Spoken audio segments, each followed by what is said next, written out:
तो मित्रों, दोस्तों, भाइयों, बहनों, बेटियों, मैंने कहा कि मैं बुद्धसंघ प्रेमी की लड़ियाँ आपको थोड़ी थोड़ी सिखाता रहूँगा, बताता रहूँगा वीडियो के द्वारा। तथा बुद्धा एंड इज धम्मा, बुद्ध और उनका धर्म, ये किताब भी हिंदी में है, बाबा साहब अम्बेडकर की लिखी हुई है।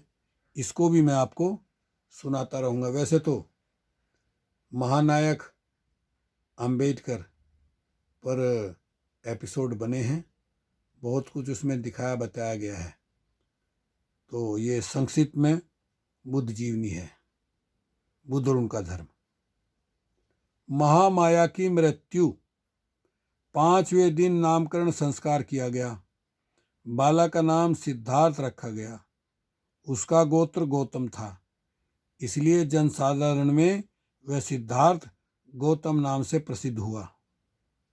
सिद्धार्थ गौतम।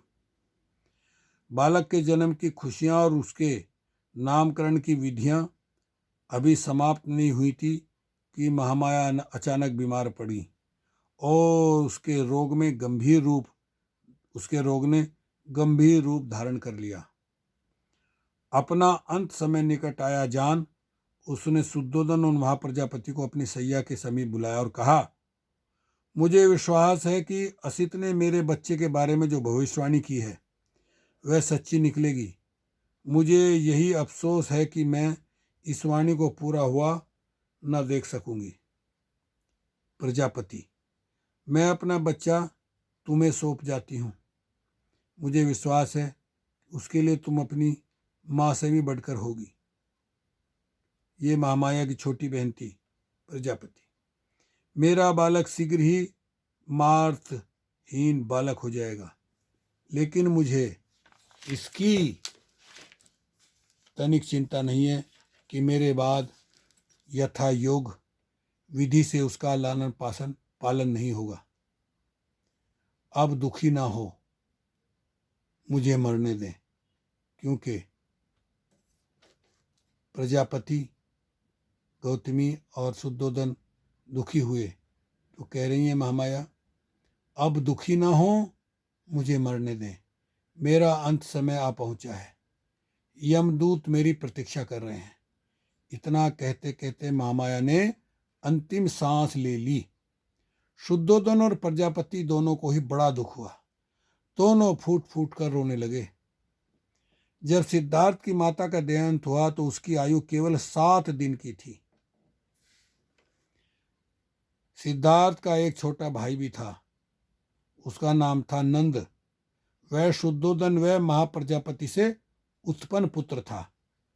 यानी महामाया की दूसरी बहन थी ये प्रजापति, वो उससे पैदा हुआ था, उसका नाम था नंद। उसके ताया चाचा की भी कई संतानें थीं।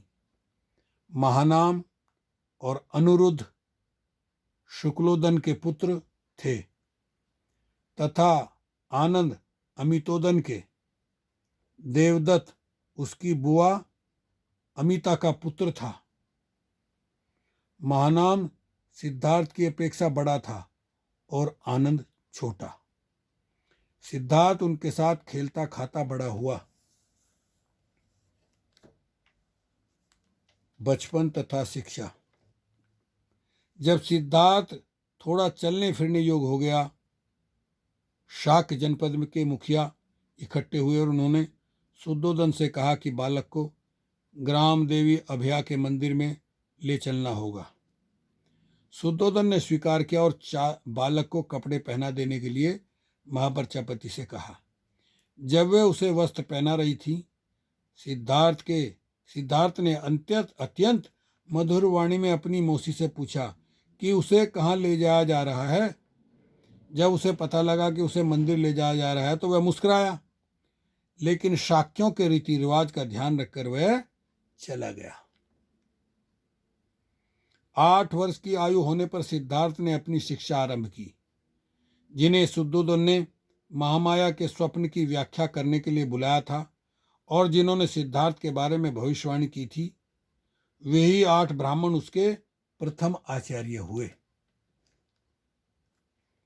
जो कुछ वे जानते थे, जब वे सब सिखा चुके, तब शुद्धोदन ने उदिच देश के उच्च कुलोत्पन्न प्रथम कोटि के भाषाविद तथा व्याकरण के वेद वेदांग तथा उपनिषदों के पूरे जानकार सबमित्त को बुला भेजा।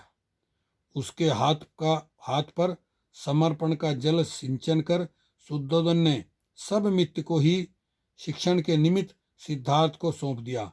वह उसका दूसरा आचार्य था। उसकी अधीनता में सिद्धार्थ ने उस समय के सभी दर्शन शास्त्रों पर अपना अधिकार कर लिया।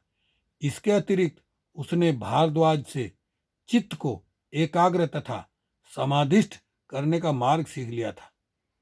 भारद्वाज आलार कालम का शिष्य था। उसका अपना आश्रम कपिल वस्तु में ही था। चलिए इसके आगे दूसरी वीडियो में और किसी दिन आपको बताएंगे धीरे धीरे पूरा आगे का विवरण बुद्ध और उनका धर्म। ओके, शुक्रिया, धन्यवाद।